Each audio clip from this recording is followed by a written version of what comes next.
presents the week you've been wishing for. Filled with so many magical and spectacular shows, you couldn't ask for anything more. The week of holiday fun begins Monday, only on PBS Kids. Or get in the spirit online anytime at pbskids.org. Hi, it's me, Hooper. Can you guess where I am today? Where is he going? What will he do? Where in the world is Hooper? I'm in a place where there are lots of beds, but it's not a hotel. Here's another hint. There are lots of doctors here.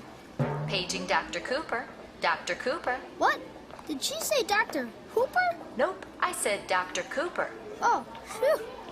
Okay, now here's a final clue for Martha Speaks. I think you found your first patient. Can I go in? Sure.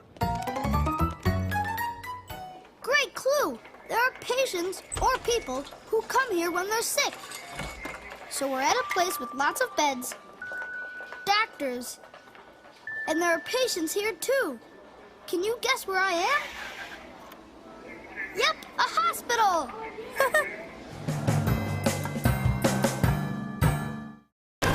See Super Y and the Super Readers. With my magnifying glass, I can find Peter Rabbit. Use their powers to save the day. Thanks, Super Readers. Super Y, weekdays on PBS Kids. Or watch anytime you want at pbskids.org.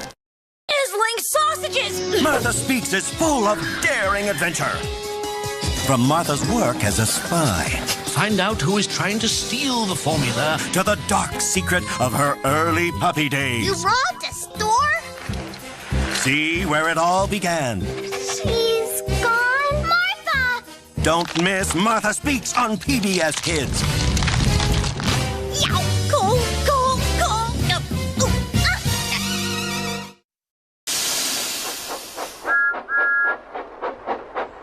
Thomas and Friends, making tracks to great destinations.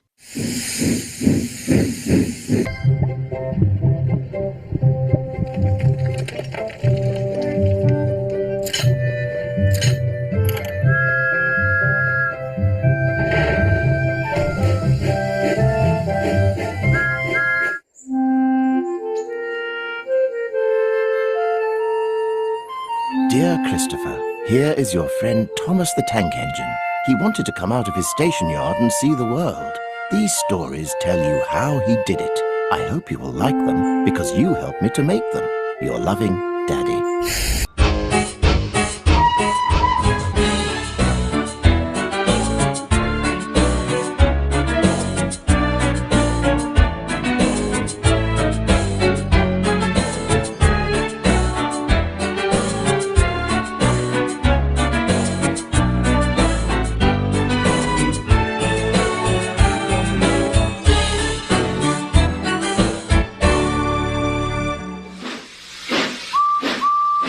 Percy the Small Engine had been working hard for the Fat Controller. The weather was cold and Percy made sure everybody knew it. "My boiler is freezing!" he complained. "I'll never get enough steam in this weather," he'd pout to the other engines' dismay. Thomas was just as displeased as Percy. Thomas hated wearing his snowplow. "It's uncomfortable. I shan't wear it." And that was that. Thomas stayed in the sheds all day while Percy did Thomas's work as well as his own. That night in the sheds, Percy and Thomas started arguing. "You're lazy," Percy grumbled. "No, I'm not," Thomas snapped. Aren't. Then why don't you do your work instead of staying in the sheds all day?" Percy retorted. "My snowplow is uncomfortable." This made Percy very cross. The next morning, Percy got back to work. He went to collect Annie and Clarabelle when he saw a little engine puffing around, looking lost. "Hello?" Percy called over. "Oh, yes, hello," the little engine responded. "Do you know where the Farquhar branch is?" They smiled. "Right here, this is Farquhar Sheds." Just then, the Fat Controller arrived. "Hello, Percy. I see you've met Rosie." The Fat Controller looked at the little pink engine. "She's come here temporarily to help around Thomas's branch line while he refuses to leave the shed," the Fat Controller explained. "Please show her around." "Yes, sir," Percy said and puffed off with Rosie. That night, Rosie slept in the carriage shed. Thomas didn't speak to Percy, but Percy told Toby all about Rosie. "She's wonderful," he peeped. "She goes so smoothly down the line, and she's so funny, too." This made Thomas very upset. The next morning, Rosie was to go to the quarry when she finally met Thomas. "Hello," she greeted the little blue engine, but Thomas didn't answer. He was jealous. "This is your branch line, right?" "Yes, not yours," Thomas growled. Rosie chuckled nervously. "I'm off to the quarry. I'm collecting stone to bring to the harbor. Do you have any tips for me since you know the line so well?" Her eyes glimmered. Thomas saw his chance. The Fat Controller loves when his engines are really useful. "So you should try to take extra trucks full of stone," Thomas snickered. "I'll try my best," Rosie said cheerily. After collecting extra chucks, Rosie set off once more. As she strolled down the line, it started to snow, and the weather worsened and worsened until she could barely see through the thick snow.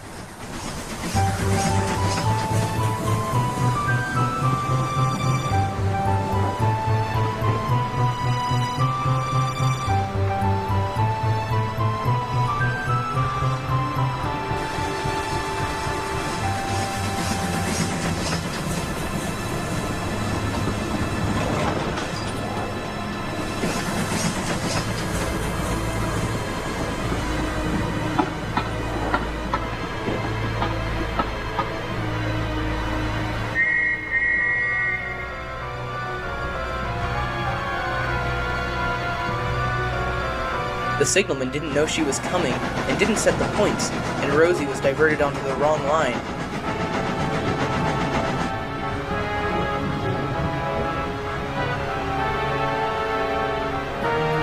She approached Gordon's Hill and struggled up.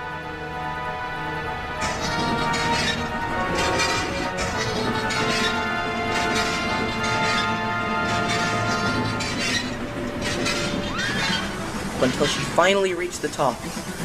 "I did it! Hooray!" She cheered until the heavy stone started pushing her on and on. "Oh dear!" she wailed. "I can't stop!" She panicked as she disappeared into the fog, and a loud smash was heard. "Oh no!" she cried. "I've come off the rails!" Percy soon came to her rescue and brought her back to the sheds, where Thomas was very pleased. Percy and Toby were very upset with Thomas. "You know this is your fault, right?" Percy scowled. "Good," Thomas laughed. Percy was so cross he left to the carriage shed to sleep with Rosie. Toby looked at Thomas. "You should be sorry." Rosie was crying. "What's wrong?" "Why doesn't Thomas like me?" "I'm not sure." Percy tried to console her. "Just give him time," he said reassuringly. "Just give him time."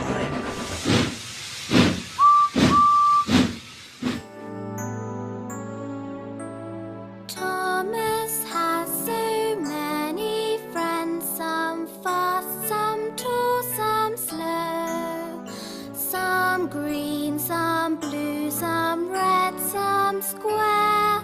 Let's see which ones you know.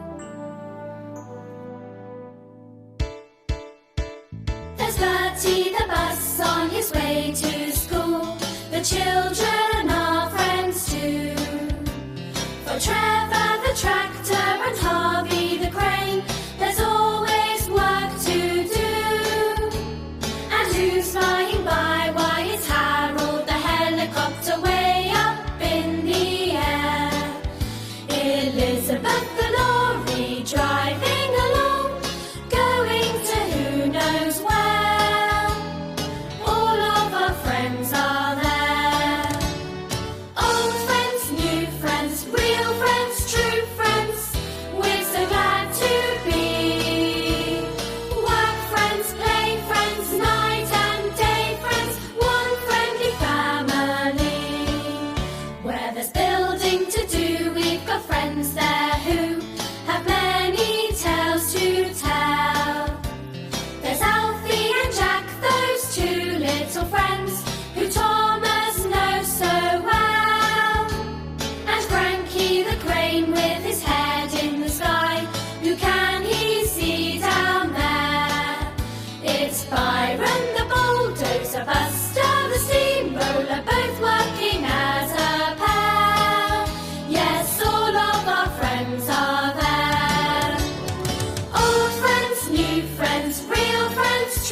Edward, Gordon, Emily, Henry, Toby, James. Old friends, new friends, real friends, true friends. We're so glad to be. Work friends, play friends, night and day friends. One friendly family. Old friends, new friends, real friends, true friends. We're so glad to be. Work friends, play friends, night and day friends. One friendly family.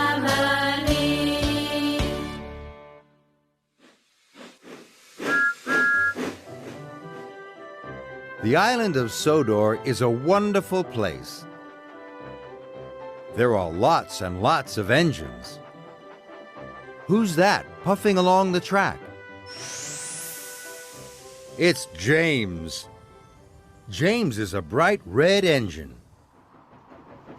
He has the number 5 painted on his tender. A bright brass dome and 6 strong driving wheels that clickety-clack along the tracks of Sodor. James is the only red engine, and he is very proud of his red coat. One day, James had a bright new coat of red paint. He wanted all the other engines to tell him how wonderful he looked. The next morning, Sir Topham Hatt told James to help Percy at the coaling plant.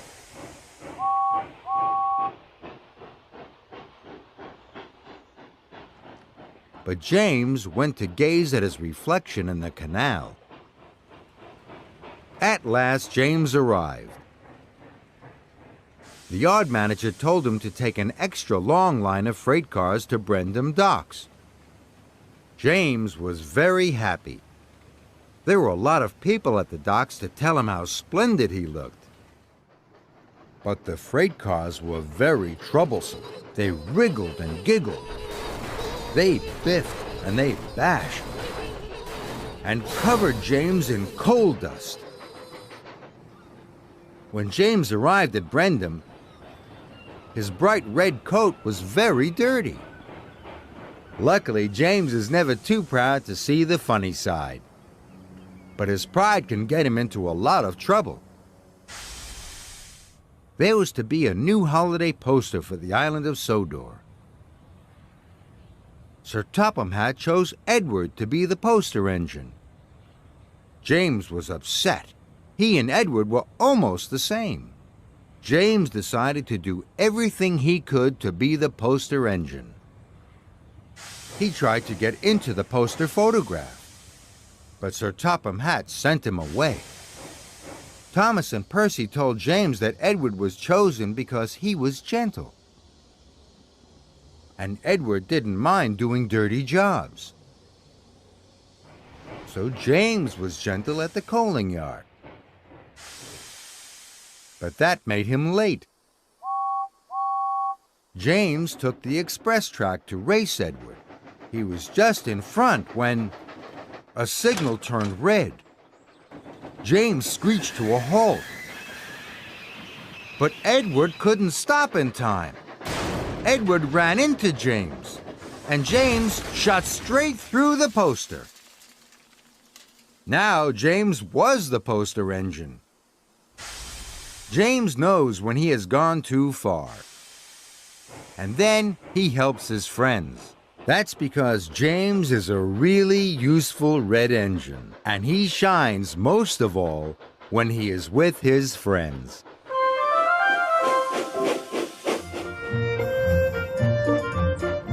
Thomas loves feeling like a really useful engine. But sometimes being really useful is hard work. In wintertime, snow can fall onto the railway lines.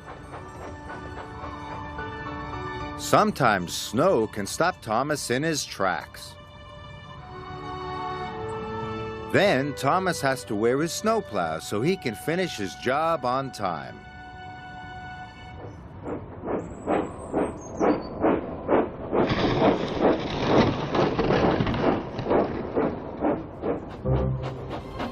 Sometimes the weather is foggy and it is hard for Thomas to see. So Thomas's driver lights his lamp, and Thomas puffs slowly and carefully.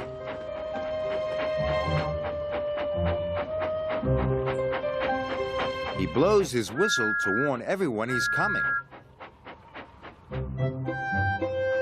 It's hard work, but Thomas always does his best. Thomas has other hard jobs to do. Often he has to pull freight cars full of slate and coal. It's very tiring pulling them uphill. And when Thomas goes down the other side, the heavy freight cars make it hard to slow down. So Thomas has to put his brakes on all the way down. But even when the work is hard, Thomas always tries his best and gets the job done. Thomas is a really useful engine.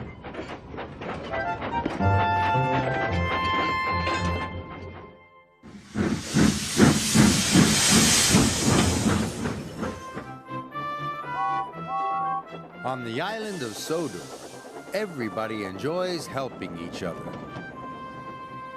If Annie and Clarabelle come off the track, who do you think can help Thomas get them back on their wheels?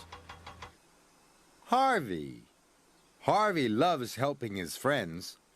He carefully lifts Annie and Clarabelle up and puts them safely back on the track. Gordon pulls the express up Gordon's hill.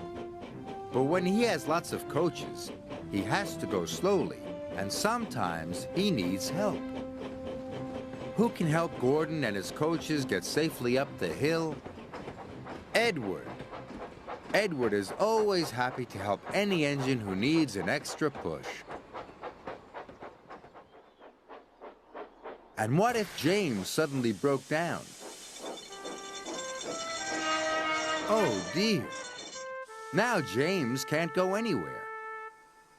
But James isn't worried. He knows he has lots of friends who can help. Bertie the bus can take his passengers to the station.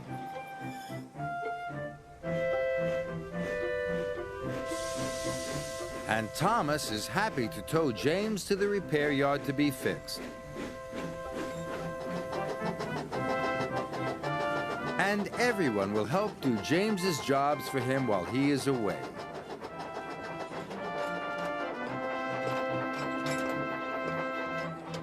And everyone will welcome James back when he is ready to be really useful again. There are always lots of jobs to do on the island of Sodor. Helping one another makes Sir Topham Hatt's railway run smoothly.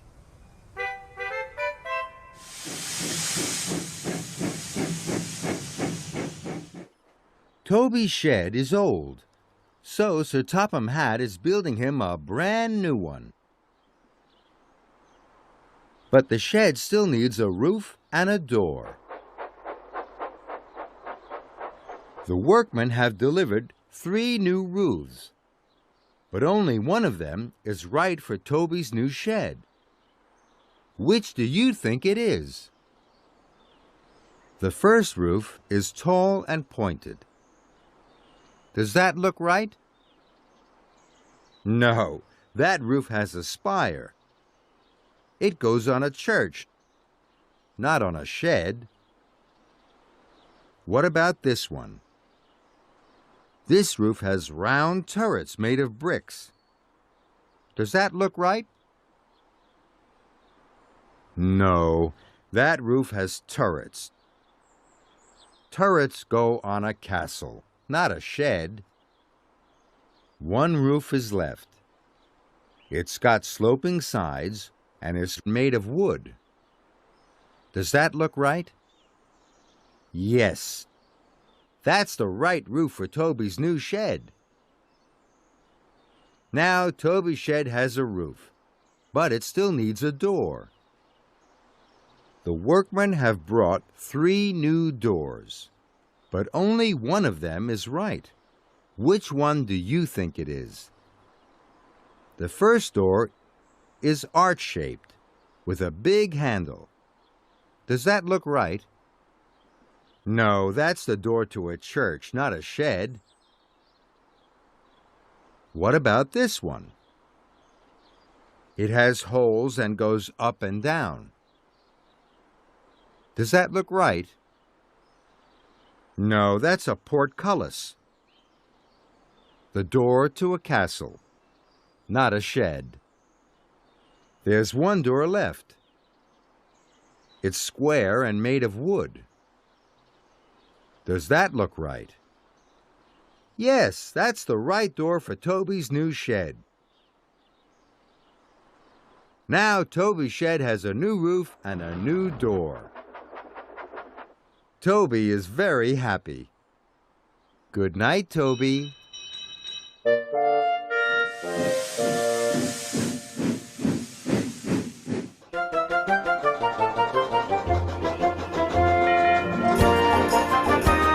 One winter's morning, Toby was trundling down the line with some stone. Mavis, his engine, had been acting up in the cold, so he had stayed the night at the quarry to help. Now, he was heading home. Mrs. Kindly was waiting to wave good morning to the first train. Hello, Mrs. Kindly. Make sure you stay wrapped up. With a ring of his bell, Toby steamed past and into the tunnel. Mrs. Kindly turned to go back inside when she heard a loud ouch! Toby's driver and fireman trudged out of the tunnel, looking dazed. Are you boys all right? She asked worriedly. We're fine, sighed the driver, but Toby's run into an icicle in the tunnel. Bless your souls, come in. You can use my telephone to call for help. The news soon reached the Fat Controller, who ordered that all trains must stop outside the tunnel to let crews check for any danger. What a swizz! Grunted Thomas the Tank Engine. I shouldn't be made to sit in the freezing cold just because Toby couldn't see a great big piece of ice. It'll make me late. Annie and Clarabelle tittered anxiously to one another. They hated the thought of being late.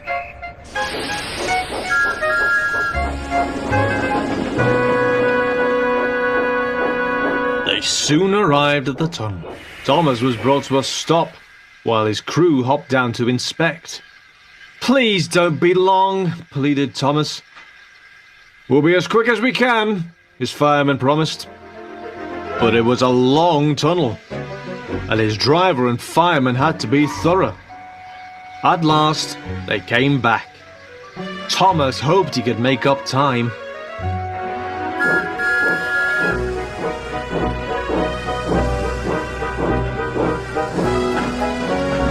He did make up some, but not enough.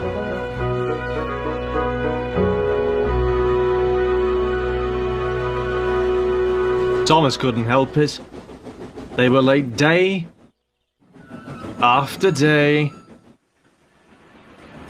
after day. Something needs to be done, Thomas huffed to the coaches. Oh dear. Annie fussed. You and your schemes. Well, we can't keep arriving late every afternoon. I'm gonna figure something out. You see if I don't. Just be sensible, Thomas dear. Thomas went off to do some shunting. He found Percy, struggling with a van. Need some help, Percy? Oh yes, please, Thomas. I'm meant to be bringing this rock salt to dock, but I think the wheels are frozen. Thomas was puzzled too. Then he noticed he was wheezing steam where the van had been. An idea struck him like an icicle in the funnel. The next day, Thomas explained his idea to his crew. So, we won't need to stop if we just melt all the ice with a good head of steam. It's worth a try, his driver said. Just be careful. It soon set up. Thomas slowed down as the tunnel came into sight. He took a deep breath and whee! Thomas's plan worked a treat. The ice quickly melted and started to drip from the tunnel roof. Unfortunately, it also meant that ice-cold water showered Annie and Clarabelle like rain. Whoosh! They wailed. Stop, Thomas! Stop!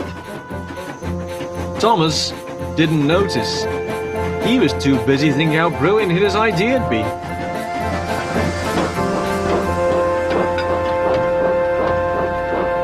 Thomas arrived at the big station right on time, feeling very pleased with himself.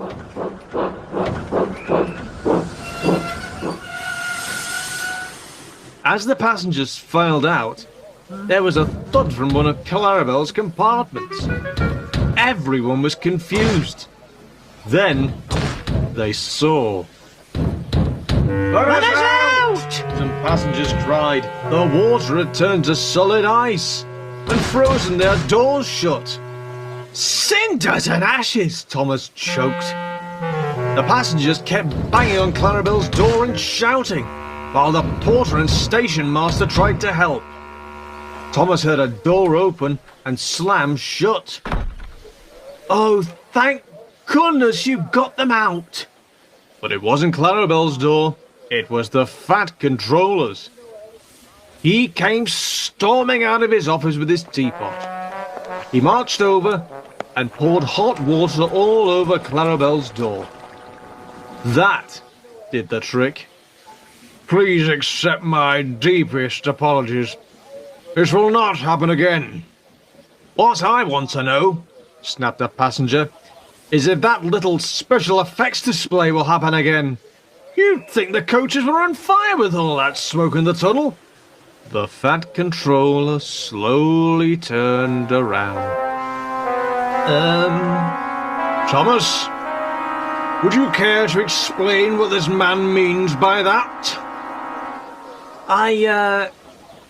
I didn't want to stop to check the tunnel. It was making me late. So I tried melting the ice away while I went through. It worked pretty well, actually. But then I suppose that's not why you're cross? Your idea to solve the problem was disobeying my orders and creating another. Thomas. Sometimes what works out well for you doesn't work the same for others, as we can see here. Take these two to thaw out in the carriage shed, he finished. And if they're not ready for the next train, you can do some shunting instead. At least there's no tunnels in the yard. Thomas humbly obliged. The icy stares of Annie and Clarabelle were enough to make sure he followed that order. Next time he had a foolproof plan.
PBS Kids. Reads a guy who's got it all. Brains. Excellent, Arthur. You really gave that a lot of thought. Style. And a little sister. Arthur! This is all your fault. What kind of older brother are you? That's DW. She's really, Is that the best you can do? really Let us out! Let us out! little sistery. Wake up, Arthur! It's time to start the show! Don't miss Arthur weekdays on PBS Kids Go. PBS Kids has your ticket for the dinosaur train. We want to go! Join Buddy on adventures from every dino era. Let's do this! Climb aboard Dinosaur Train weekdays on PBS Kids or anytime you want at pbskids.org. You're watching NJTV.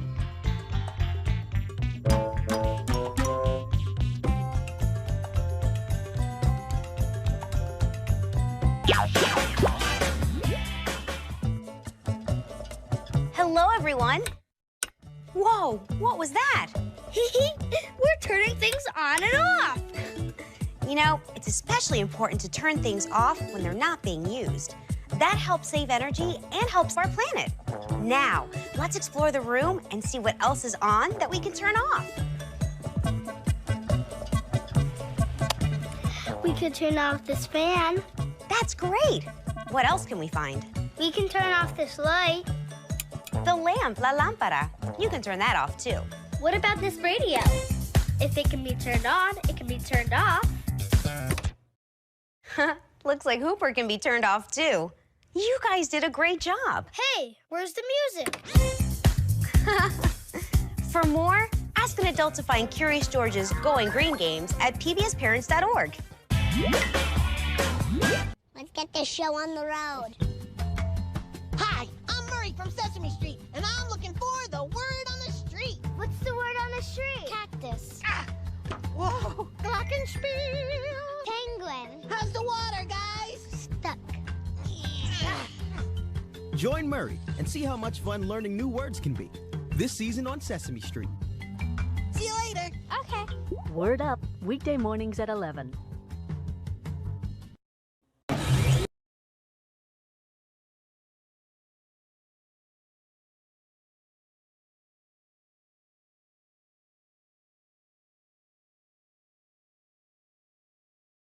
Kidsgo.org. Over there, let's go! We're in the wild with wildcrats, going where no human has gone before. Not anymore!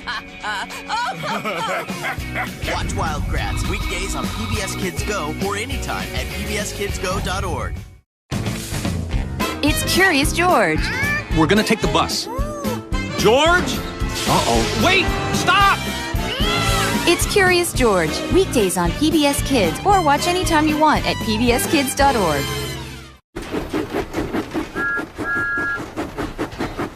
Thomas and Friends, making tracks to great destinations.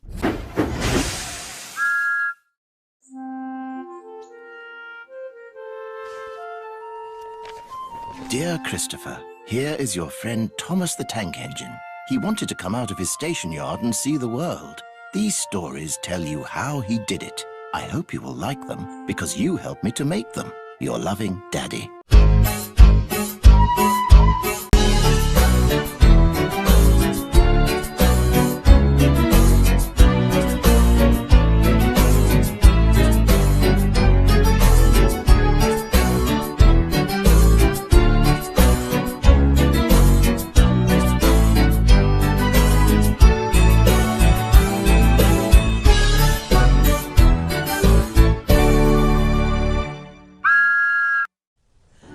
Donald was excited. The diesels at yon works, he announced, say that on the other railway there are things called high-speed trains. They have a diesel engine at each end and can go at 125 miles an hour. Gordon snorted. An engine at each end, he said scornfully. There's only one of me, but I bet I can go as fast as those smelly boxes on wheels. Probably faster, he added.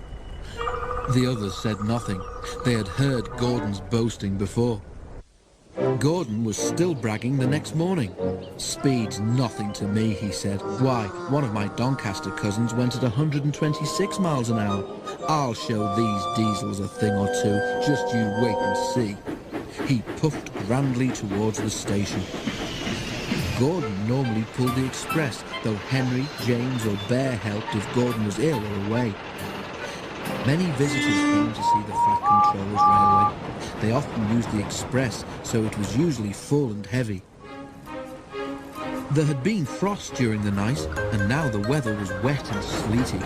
Sleet settled on the rails, making an icy film across their surface. The carriages of the express stood under the cover of the station roof, but when Gordon was coupled to them, his cab and front end had to stand outside.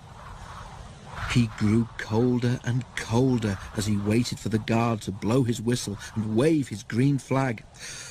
Come on, he shivered impatiently. Let's get started. At last, Gordon heard the whistle. Come on, come on, come on, come on, come on, he shouted as he tried to pull quickly away.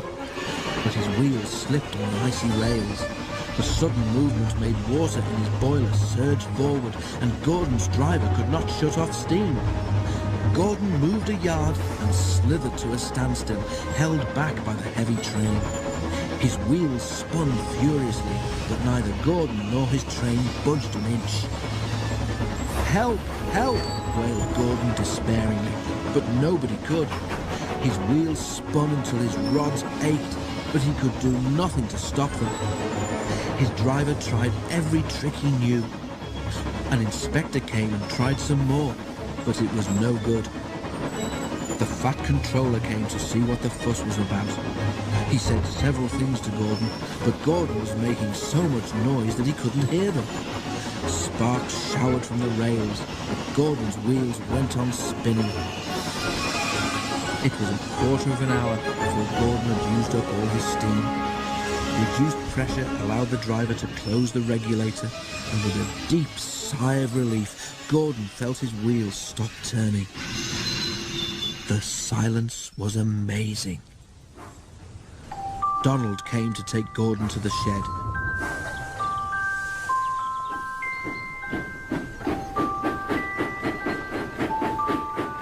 And Henry came to pull the express. When the train had gone, workmen had to replace the rails where Gordon had been standing because his spinning wheels had worn deep grooves in them. The shed was empty. Donald tactfully remembered another job and left Gordon on his own. But that night, Gordon heard a whisper from close by. "Did you hear?" it hissed. "How Gordon went for a spin today?" There was a quiet chuckle. Gordon seethed in silence.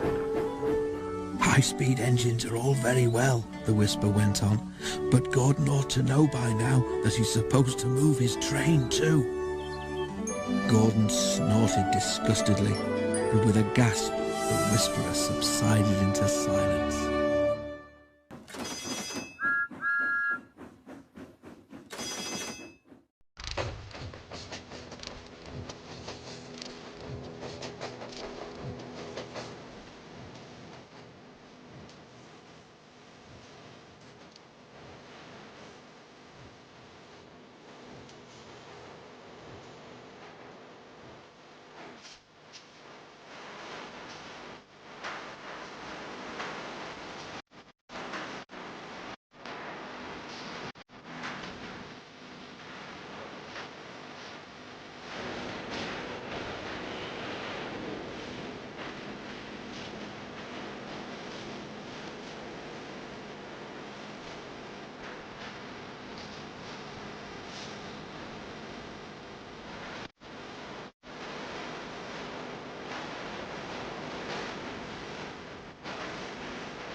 engines.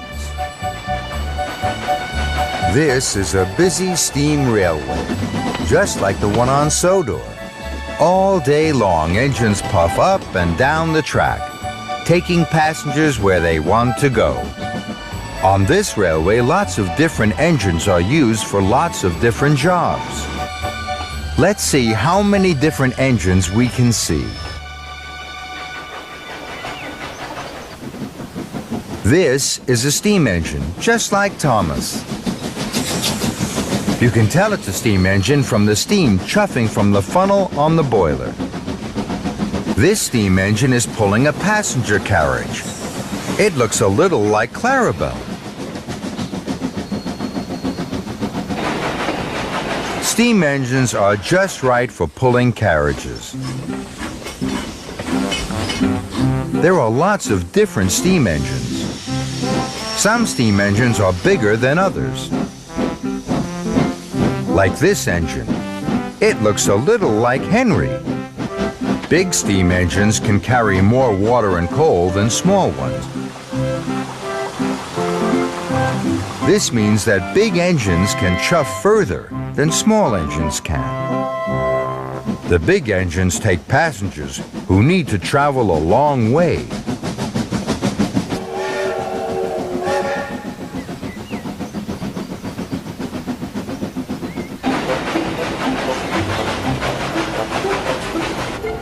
This is a diesel engine.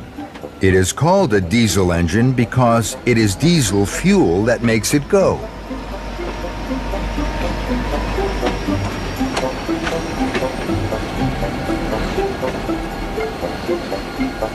Diesel engines don't have funnels or make clouds of steam. Even though diesel engines don't make steam, they are very strong.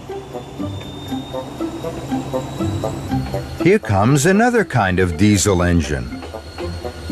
On this railway, the diesel engines and the steam engines are both used to pull carriages full of passengers.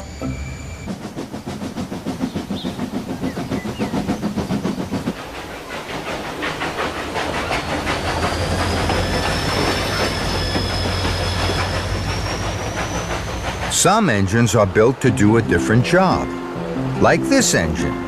It has a long arm and a hook. This long arm is called a crane. The crane on this engine is used to lift and move heavy things.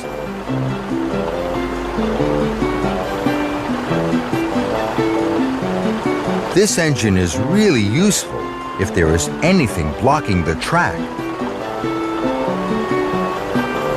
So as you can see, there are lots of different engines on the railway. And they all have special jobs to do.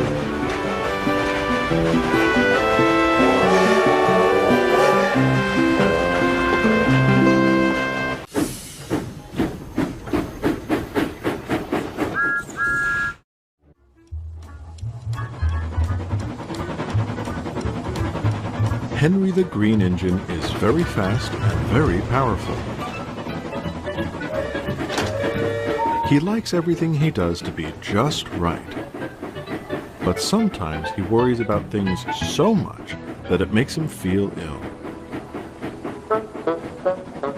Summer was a very busy time for Henry. There were lots of visitors to take all over the island of Sodor. And he had to pull the flying kipper from the harbor every morning, loaded with fish. Henry was working so hard that things started to go wrong with him. Sir Topham Hatt sent Henry to the works for repair.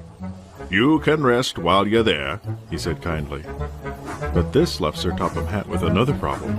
Who's going to do Henry's work? Gordon tried, but he found it exhausting to do Henry's work as well as his own. Thomas was too small to take on Henry's jobs. James didn't like the idea of working so hard. It might spoil his shiny red paint.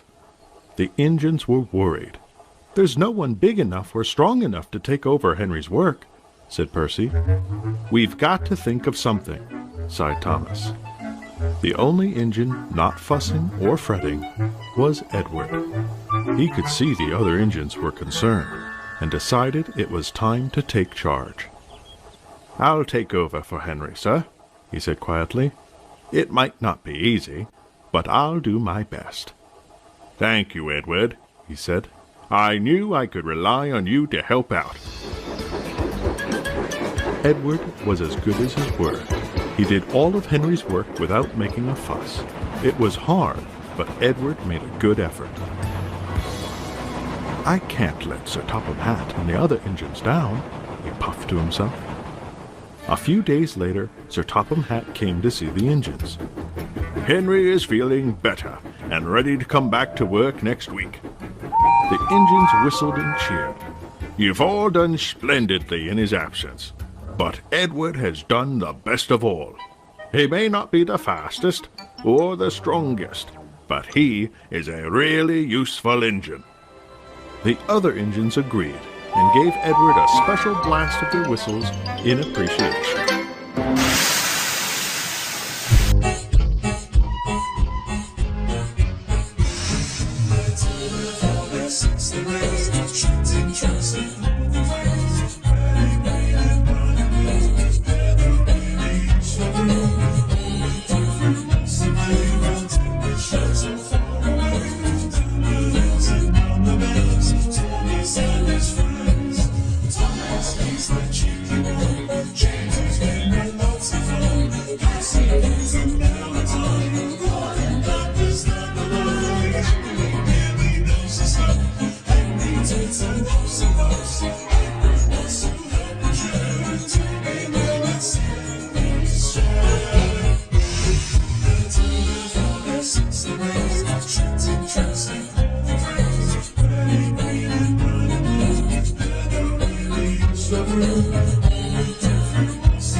Can you guess who this is?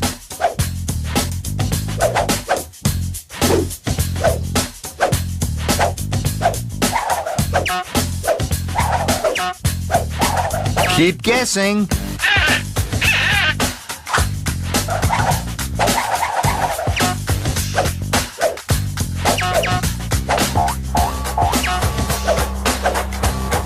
It's Thomas. Can you guess who this is?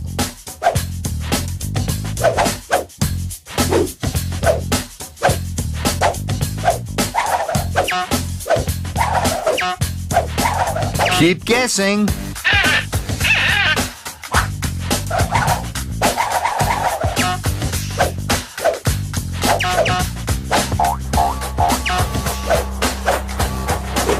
It's Mavis.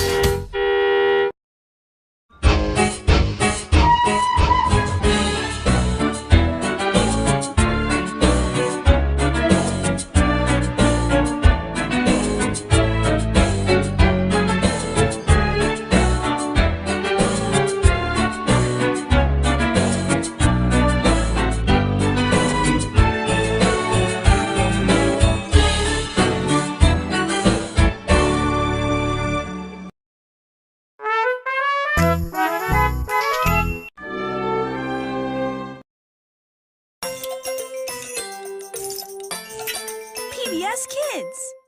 Gonna dance, clap our hands, make some music today. But now, before we do, hello, hello, hello from me to you. Clap your hands if you're happy you're here, 'cause we're so happy you're here. Hello.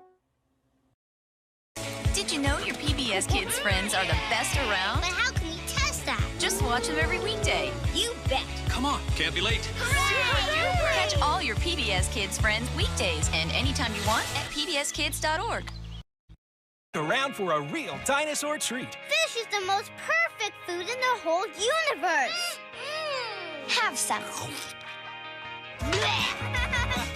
Dinosaur Train is next on PBS Kids.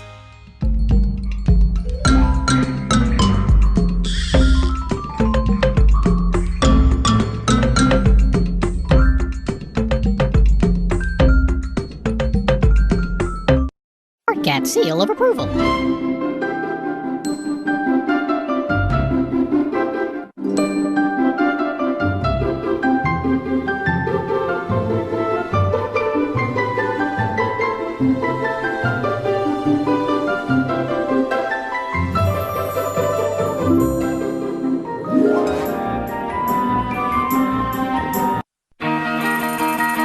Ready, guys? Who's ready for more Clifford? Ready. Ready. Cool. I thought so. He's your favorite. Clifford's ready for you. Weekdays on PBS Kids or watch anytime you want at pbskids.org. It's Curious George. We're gonna take the bus. George? Uh-oh. Wait! Stop! It's Curious George. Weekdays on PBS Kids or watch anytime you want at pbskids.org. Broadcast of this program is made possible in part by viewer and listener contributions to the ETV Endowment of South Carolina and by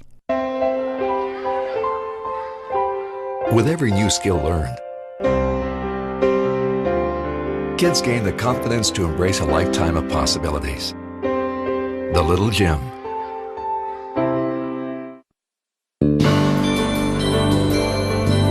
This is ETV.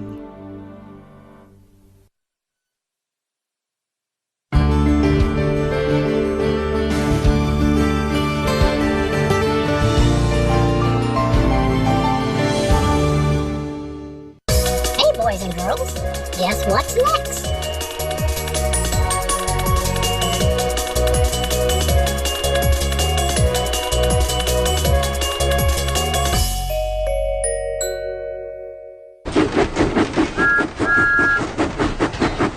Thomas and Friends, making tracks to great destinations.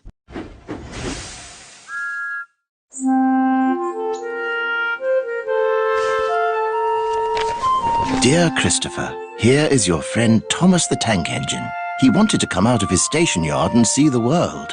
These stories tell you how he did it. I hope you will like them because you helped me to make them. Your loving Daddy.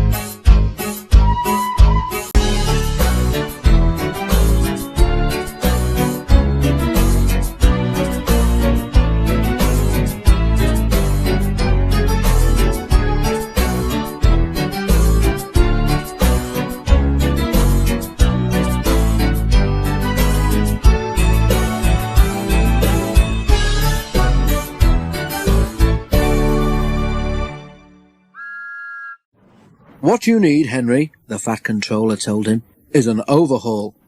Yes, sir, agreed Henry. Does that mean I've got to go away to Crewe again, sir? The Fat Controller laughed. Not this time, he said. You won't believe this, Henry, but nowadays the people at Crewe couldn't do the work you need. Henry stared, and the Fat Controller laughed again. Don't worry, he said. We can do everything at my works. All I have to do is get you there. If James takes the express tomorrow, went on the Fat Controller, we can couple you in front. Do what you can to help, and you can go to the works in style. Henry told James that night. Help me, James snorted. I don't need help. I can pull the express by myself, thank you. Overhaul indeed. 2 engines on 1 train is an overhaul, if you ask me. But the Fat Controller had already made the arrangements, so there was nothing James could do about it. Next morning, James backed onto the coaches in the big station.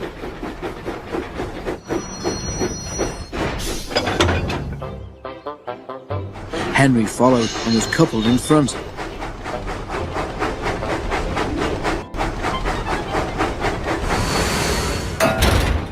James was not in the best of tempers. But when the Fat Controller came to see them off, James tried not to show how cross he was. Good luck, Henry, said the Fat Controller. The people at the works know what to do, so you won't be there too long. James and Bear will take turns with the express when Gordon is busy. The express only stops once before it reaches the other railway, and that is at the work station. Because of his leaky smoke box, Henry could not help very much, but he saved his hardest effort for Gordon's Hill.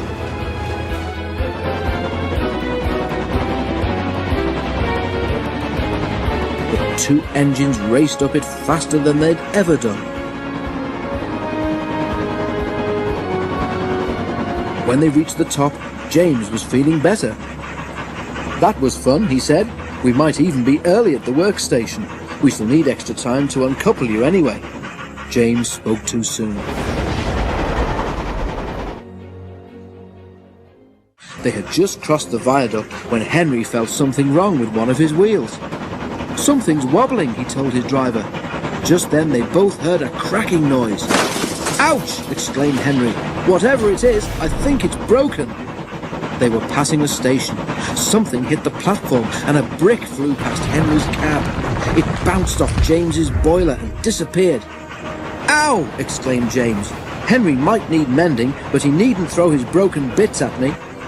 Just then, James and his driver heard Henry whistling to warn them that he wanted to stop. More bits and pieces flashed by, some hitting the carriages. Using the brakes skillfully, the drivers stopped the train. Then, while the guard made sure that the train was protected behind, James's driver went to see if any passengers had been hurt by the flying debris. No one had, but one of the carriage windows was broken. Henry's crew inspected his wheel. The trouble was not hard to find. "Your wheel has a steel rim called a tire," Henry's fireman told him. "It has broken and come off. It's a miracle it didn't do more damage." James pushed Henry into a siding and went back to the train.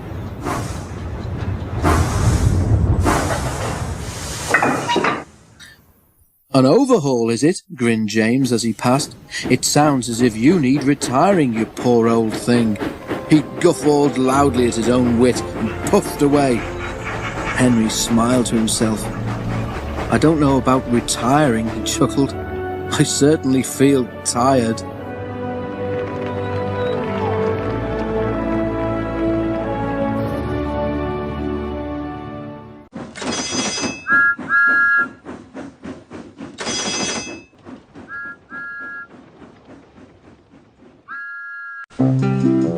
The railway line.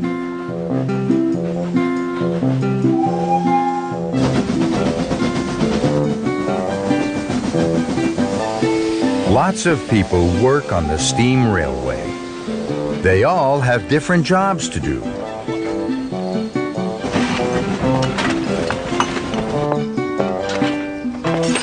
Everyone works together as a team to keep the railway running on time and safe for everyone who travels and works on it. Let's look at some of the different jobs there are on a steam railway.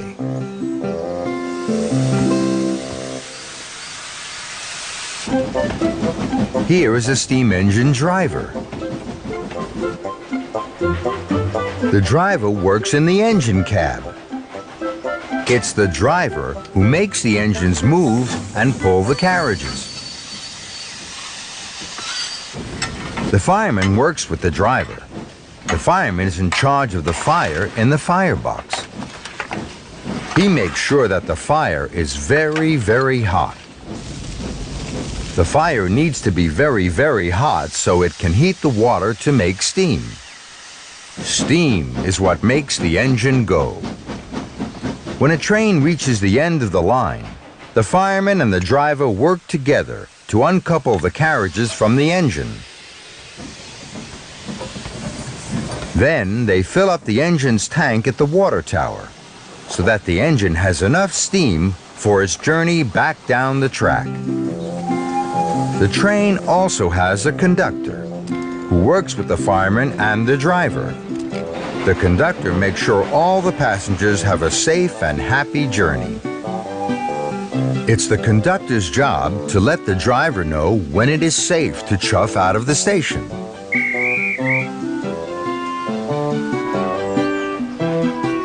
All the way along the track are signals.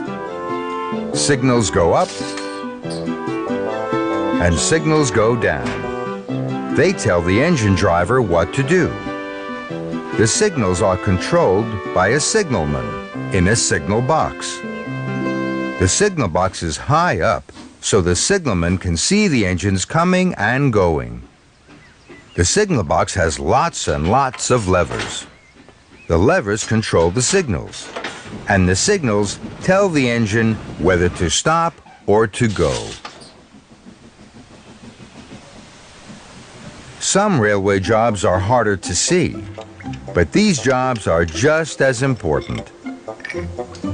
Like the engineers that fix the engines when they break down, and who wash and polish the engines at the washdown, so they are looking their best as they puff down the track.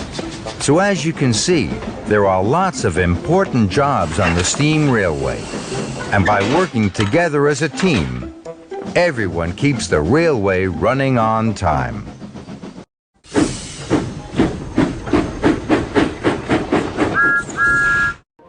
It was a sunny day on the island of Soda, and James the Red Engine was enjoying himself. Just look at me, Gordon. You're starting to get old. It won't be long before you start to slow down, and I will have to take your express. That show off.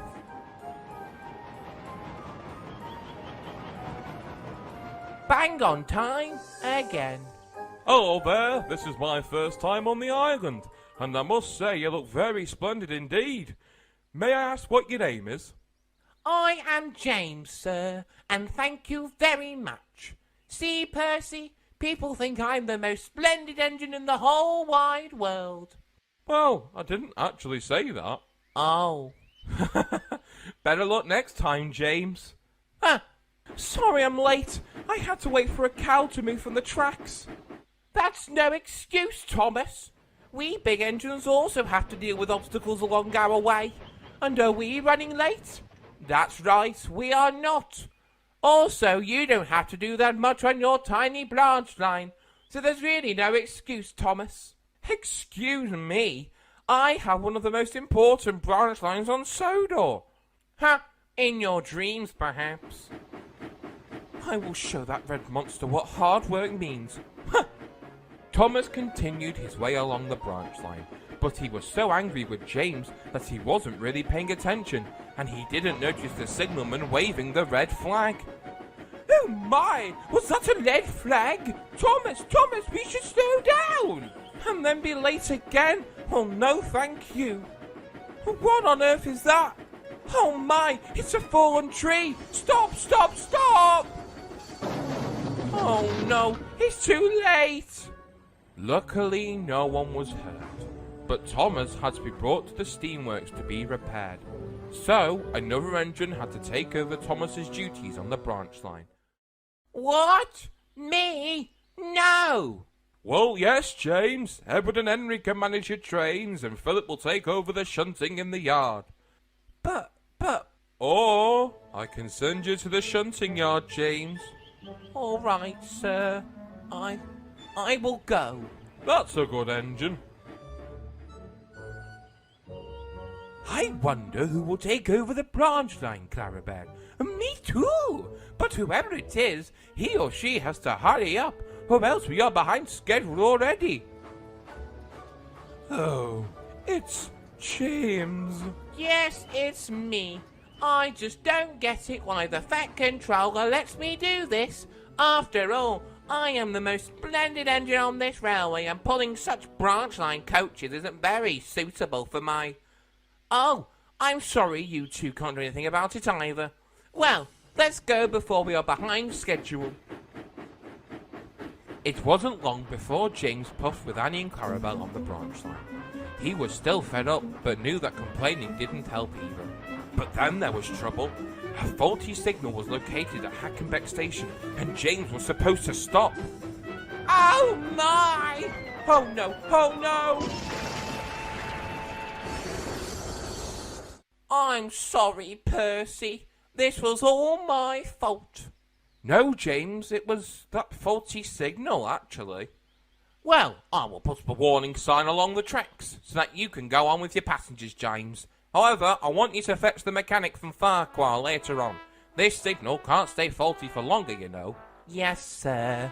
When you're done with the passenger run, I want you to take over Percy's goods and deliver them to Knapford Station. Oh, yes, sir. James had a very, very busy day indeed. He finished his passenger run and now had to fetch the mechanic from Farquhar. But then there was trouble. Oh no! What is it with this branch line and fallen trees? James couldn't get near the station and had to fetch help to remove the tree from the line. After that was done, James finally brought the mechanic to Hackenbeck, and then he went to deliver Percy's goods. It was very late already, and James was starting to feel tired. I never knew that running a branch line could be so heavy. It was late when James finally puffed into Knapford Yard. The Fat Controller was there waiting for him. Well done, James. You've worked really hard today, despite all the obstacles you had to come over on the branch line. Luckily, Thomas wasn't that badly damaged, and he will be back on his branch line tomorrow. Oh, thank you, sir. When James came back into the sheds, all the engines were already sleeping, except for Thomas. Thank you for running my branch line today, James. You did a good job according to the Fat Controller. Thanks, Thomas, and I'm sorry for calling your branch line tiny and easy to run. If anything, it's really a job for a hard-working engine like you. Oh, that's kind of you. Thank you, James. But please watch out for fallen trees in the future. Your branch line seems to like them. Quiet! Oops, sorry, Gordon.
You guess who this is?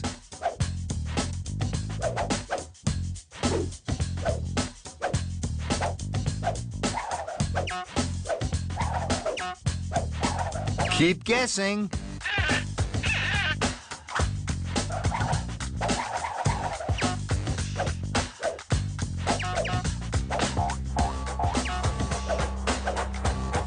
It's Gordon.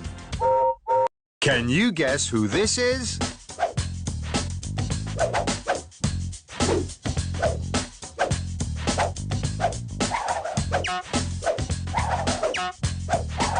Keep guessing.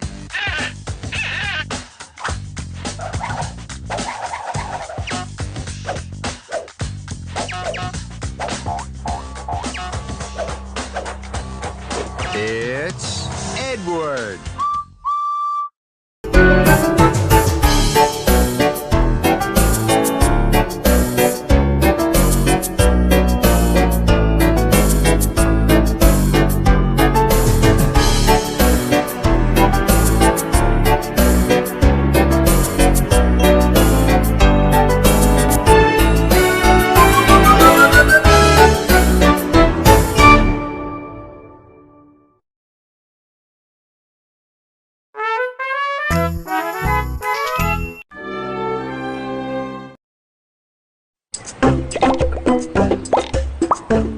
PBS Kids. Want to hear some dynamite dino news? We want to hear it! Dinosaur Train is on weekdays. Really? You kidding? Yeah! Catch Dinosaur Train weekdays on PBS Kids or watch anytime you want at pbskids.org. All aboard! It's adventure time! Join the adventure with all your PBS Kids pals. Doesn't that sound great? Weekdays on PBS Kids or anytime you want at pbskids.org.